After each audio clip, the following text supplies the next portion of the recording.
ওই মাথায় আছে একটা ঈদ মাঠ, মানে পারিবারিক ঈদ মাঠ এটা। আর এদিকে আছে বড় বড় পুরাতন আমের গাছ, কাঁঠালের গাছ, মানে গাছের বিকল্প নাই। আর এই সাইডে আছে মসজিদ, মানে মসজিদটার বয়স হচ্ছে 450 বছর, 450 বছর আগের পুরাতন মসজিদ। মসজিদটা হচ্ছে ছোট, 3 গম্বুজের মসজিদ তো, 3টা কক্ষ, মানে 3টা দরজা আছে, বারান্দাটা হচ্ছে ছোট। আর এটা হচ্ছে ছোটখাটো একটা মসজিদ, অল্প কিছু মানুষ নামাজ পড়া যায়। আর এই পাশে আছে একটা পুকুর, পুকুরে হচ্ছে শান বাঁধানো পুকুর। এই পাশে আছে এই যে সিঁড়ি,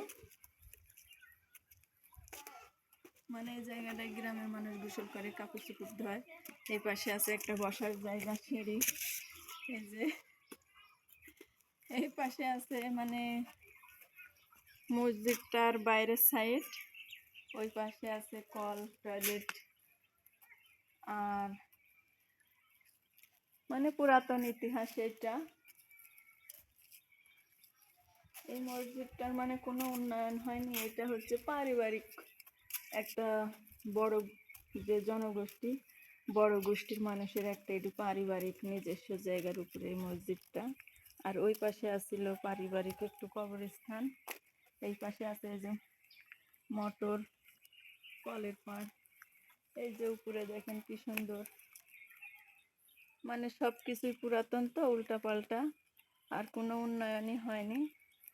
মানে নিজেদের গ্রামবাসীর আওতায় যেটুক করার মতো সামর্থ্য, সেইটুক কিছুদিন আগে এই জায়গাটার জন্য উন্নয়ন কাজ করা হয়েছে।